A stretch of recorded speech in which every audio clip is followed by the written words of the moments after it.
আজটা একটু কমানো উচিত। কেউ কিছু বোঝে না, সবাইকে বুঝিয়ে বুঝিয়ে দিতে হয় আমাকে। এই নাও বাবা, চা খাও। আজ দুপুরে কি রান্না করব বলো তো? আলু পোস্ত হবে নাকি ডাল? রান্না? হ্যাঁ, রান্না হবে তো, মাংস। কিন্তু মাংসে তো সব সবুজ এলাচ। কে নিয়েছে বলো তো আমার এই সবুজ এলাচগুলো? আমি খুঁজেই পাচ্ছি না। বাবা, আমাদের কাছে সবুজ এলাচ নেই, শুধু হলুদ আছে। তোমাকে কতবার বলা হয়েছে বলো তো? এখন নাও চা খাও। চা খাওয়ার পরে আমরা দুজনে বসে গল্প করব।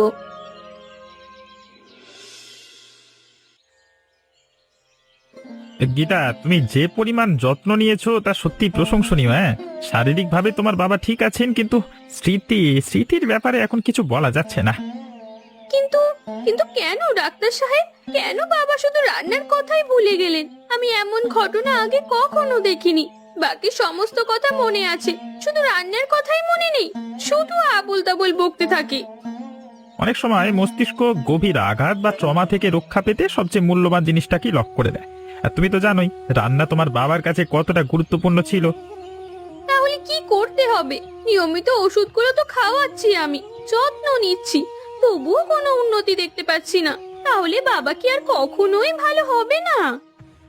ওষুধ সাহায্য করে, কিন্তু চাবিটা তার নিজের মস্তিষ্কেই আছে। একটা বড় মানসিক ধাক্কা লাগতে পারে, ভালো অথবা খারাপ, অথবা এমন কোনো জিনিস যা তার সবচেয়ে গভীর স্মৃতির সাথে যুক্ত। এমন কিছু খুঁজে বের করো গীতা, বুঝলে? এই ছবিগুলোতে বাবার যুবক বয়সের ছবি রয়েছে। বাবা যখন এই ছবিগুলো দেখেন তখন তিনি অনেকক্ষণ এই ছবিগুলোর দিকে তাকিয়ে থাকে। এই ছবি থেকে কি কোনো কিছু সম্ভব? এটা ঠিক বলা যাচ্ছে না গীতা। মনে করো এই ছবি থেকেও কিছু স্মৃতি চলে আসতে পারে, আবার মনে করো রান্নার জিনিসপত্র থেকেও তার স্মৃতি চলে আসতে পারে। সব থেকে ভালো হবে রান্নার আশেপাশে তাকে থাকতে দেওয়া, তাহলে হয়তো কিছু আশা করা যেতে পারে। কিরে বান্টি, চাকরি বাকরি কিছু পেলি? এতদিন তো শুধু তোর মুখে ব্যবসায়ী বুদ্ধিগুলো শুনে এসেছি, কিন্তু কিছু কি করতে পারলি? ভাই, আমি এবার খুব বড় প্ল্যান করেছি। আমি নাসাতে অ্যাপ্লাই করেছি, দেখিস এবার কিছু একটা হবেই। নাসা? তুই কিসের জন্য? রকেট ইঞ্জিনিয়ার হবি নাকি? কিন্তু তোর যে মাথা, তাকে রকেট ইঞ্জিনিয়ার কেন? একটা রকেট বোমাও ফাটাতে পারবি না। না ভাই, চাঁদে বিরিয়ানির দোকান খোলবার জন্য। আমি শুনলাম চাঁদে নাকি জল পাওয়া গেছে। ভাবলাম বিরিয়ানি তো চাল ধুয়ে বানাতে হয়, চাঁদে জল পেলে চাল ধোয়ার ঝামেলা কমে যাবে। আর সেখানে তো কোনো ফুড ইন্সপেক্টরও নেই, দেখবি আমার ব্যবসা জমজমার চলছে। তুই তো পুরো পাগল হয়ে গেছিস বান্টি।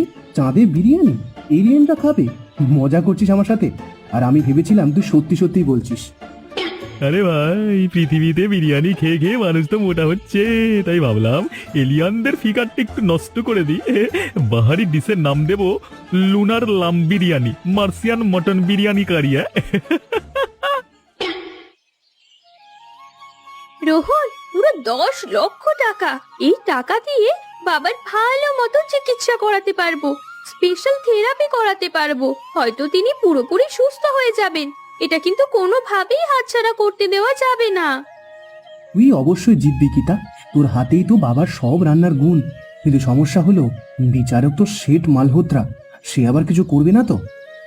না, বিচারক প্যানেলে 3-4 জন আছেন, আর আমি সৎভাবে রান্না করে জিতবো। আমার বাবা যেভাবে শিখিয়েছেন ঠিক সেভাবে তার হারানো রেসিপি খুঁজে বের করেই আমি লড়বো। দেখিস, আমি বাবাকে সুস্থ করে তুলবই, এটা আমি তোকে কথা দিচ্ছি। তাহলে আমি সাপোর্টে আছি, কিন্তু তোর বাবা রাজি হবেন তো? এইসব ব্যাপার তিনি আসলে বুঝতে পারবেন? হয়তো এখনই নয়, কিন্তু যেদিন আমি জিতবো সেদিন এই পুরস্কার তার হাতেই তুলে দেব।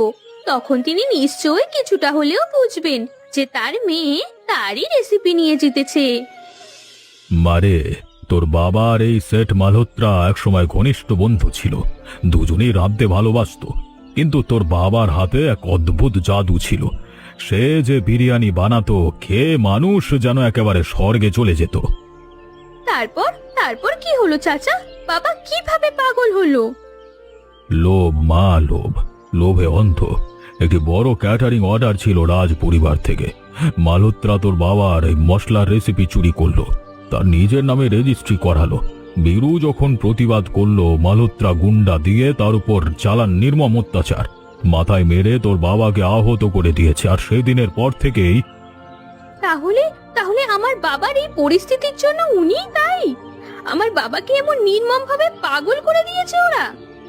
হ্যাঁ, আর আজকে সেই চোর সফল ব্যবসায়ী বিচারক। তুই তাকে চিনতে পারবি না, সে নাম বদলে ফেলেছে, কিন্তু আমি চিনি। বাবা দেখো, এই জায়ফল কি এক চিমটির বেশি নাকি কম?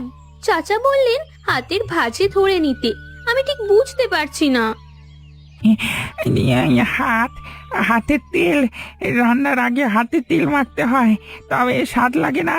হ্যাঁ হ্যাঁ বাবা, হাতের তিল, তারপর তারপর মাংস ম্যারিনেট। বলো না বাবা, তারপর কি? বাবা একটা ইশারা অন্তত দাও, যাতে বুঝতে পারি তুমি ঠিক ভালো হয়ে যাবে। আমি যে আর পারছি না বাবা। এই সবুজ এলাচ হারিয়ে গেছে, কে নিল?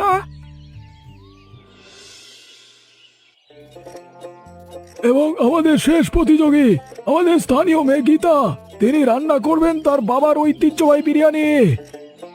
ধন্যবাদ, আমি আমার বাবার জন্যই রান্না করব। আশা করি আমার রান্নাতে আমার বাবার রান্নার স্বাদ আপনারা পাবেন। এই কি সেই বীরুর মেয়ে? ওকে যে জানে না তো, লক্ষ্য রেখো ওর স্টেশনটা, ঠিক আছে? ওই মেয়েটা ওই একই রেসিপি ব্যবহার করছে, সমস্ত কিছু ফাঁস হয়ে যেতে পারে। আমি এটা কোনোভাবেই চাই না। আমার এত নাম যশ খ্যাতি, কোনোভাবেই আমি সবকিছু নষ্ট হয়ে যেতে দিতে পারি না। কিন্তু স্যার, লাইভ চলছে, সবাই দেখছে। চুপ কর, এক কাজ কর, এই কৌটোগুলো বদলে ফেল। আর এই সবুজ টিনের কৌটোটায় আমি কিছু অতিরিক্ত মশলা রেখে দিয়েছি, ওটা দিয়ে দে। যদি এতটুকুই ব্যবস্থা করতে না পারো, তাহলে বিচারকের সহকারী বললে, মানে সহকারী হলে কি করতে? কিন্তু স্যার, এখানে তো পোকা দেখা যাচ্ছে, সমস্ত মশলাগুলো পোকায় ভরপুর, এটা তো দেওয়া যাবে না। এবার কিন্তু বাড়াবাড়ি করছিস তুই।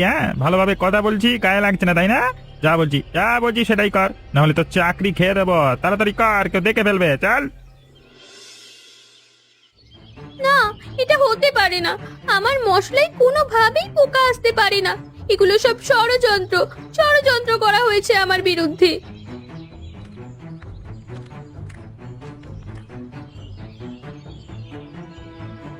এত বড় একটা প্রতিযোগিতার মঞ্চে নিম্নমানের পোকামাকড়ে ভরা অস্বাস্থ্যকর মশলা ব্যবহার করা হচ্ছে। এত সাহস আপনি পেলেন কোথায়? আপনাকে এই মুহূর্ত থেকে ওই প্রতিযোগিতার অযোগ্য বলে ঘোষণা করা হলো। না স্যার, আমি এমন কিচ্ছুটি করিনি। আমি তো বললাম আমার বিরুদ্ধে ষড়যন্ত্র করা হয়েছে। কেউ হয়তো আমার মশলার কৌটো বদলে দিয়েছে। আমি রান্নায় এমন কাজ করতেই পারি না। রান্না যে আমার রক্তে মিশে আছে। আপনি এখন যত প্রমাণ দেন না কেন, নিয়ম মানে নিয়ম। এখানে নিয়মের বাইরে অন্য কিছু করা যাবে না। অন্যান্য প্রতিযোগী যারা আছেন, তারা পরবর্তী রাউন্ডের জন্য প্রস্তুত হন। এটা অন্যায়। এটা কে করলো? গীতা কখনো এমন কাজ করতে পারে না। আমি জানি গীতা ভালো মশলা নিয়ে গিয়েছিল। গীতার সাথে এটা অন্যায় করা হয়েছে। গীতা তুই কাঁদছিস? কাঁদিস না, থাম তুই।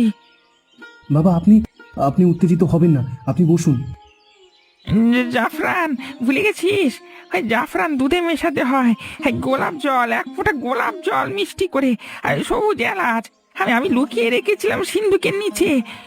সিন্ধুক কোথায়? আমার সিন্ধুক কোথায়? রোহান, আমাকে সেখানে নিয়ে চল এখনই। আমার মেয়েকে সাহায্য করতে হবে।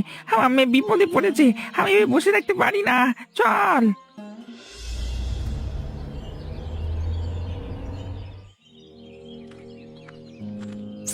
আপনার পাস আছে, ভেতরে যাওয়া যাবে না। আমার মেয়ে ভিতরে, ও বিপদে পড়েছে, আমাকে যেতে হবে। আমাকে দয়া করে এখন বাধা দেবেন না। কিছু নিয়ম আছে সব কিছু। আপনার কাছে কোনো পাস নাই, তাই আপনি ভেতরে যেতে পারবেন না, এটাই নিয়ম। তুমি জানো আমি কে? আমি ভিরু শেফ। আমি এই শহরে রান্না শিখিয়েছি। আজকে আমার মেয়ের রান্না নষ্ট করা হচ্ছে, আর তুমি আমাকে বাধা দিচ্ছ? সরো।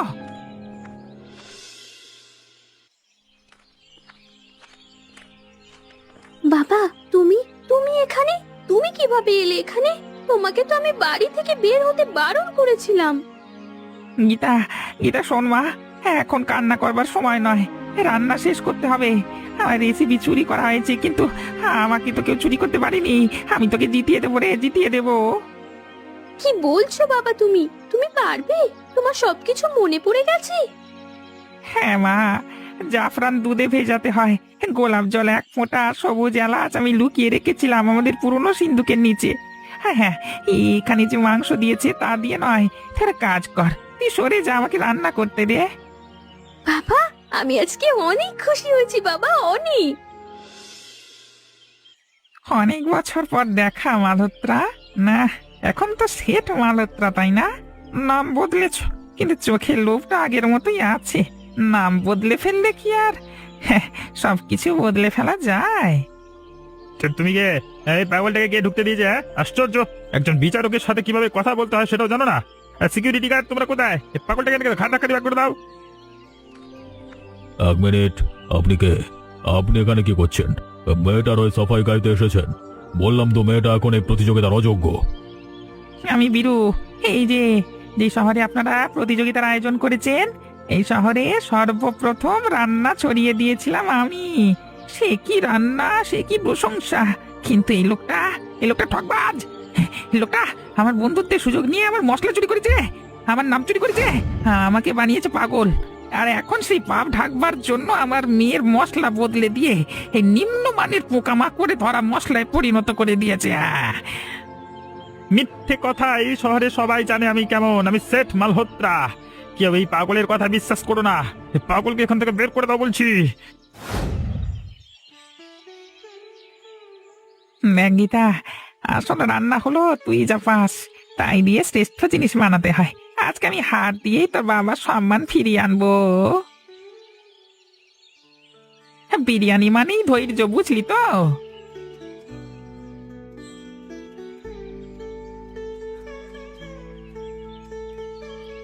দেখেছিস তো ভাই, সে বীরু হোটেলের গন্ধের কথা মনে পড়ে গেল। হ্যাঁ, আমারও মনে পড়ে গেল, আমার বাবা নিয়ে যেত সেই দোকানে। হ্যাঁ, এই ঘ্রাণ তো আমি চিনি 20 বছর আগে কোথাও একটা খেয়েছিলাম। এরপর সেই যে হারিয়ে গেল, আর তো পাইনি।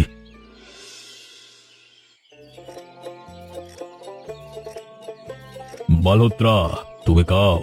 এই স্বাদের সঙ্গে তুমি বেশ পরিচিত হওয়ার কথা। আমি চিনি, আমি এর সাথে চিনি। সবকিছু আমার জন্যই হয়েছে, আমি দায়ী। আজকে অনুশোচনা বোধ হচ্ছে। বীরু, আমাকে ক্ষমা করে দাও।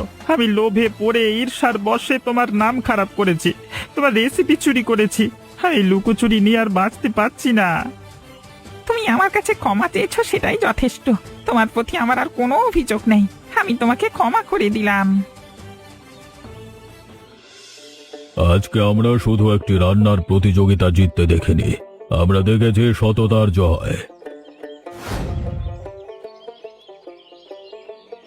বাবা, আমরা জিতলাম, আমরা জিতেছি, আমরা সত্যি জিতলাম। আমি ভাবতে পারিনি যে আমরা জিতে যাব। না মা, তুই জিতেছিস।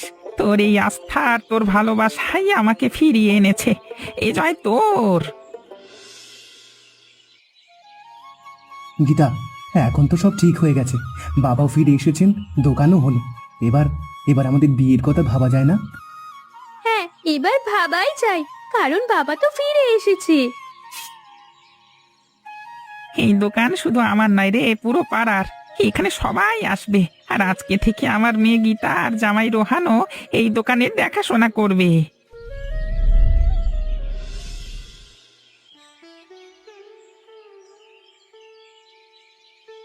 একটা বীরু, এর সাথে বহু বছর পরে পেলাম। ঠিক যেন তোর বাবার হাতেরই রান্না।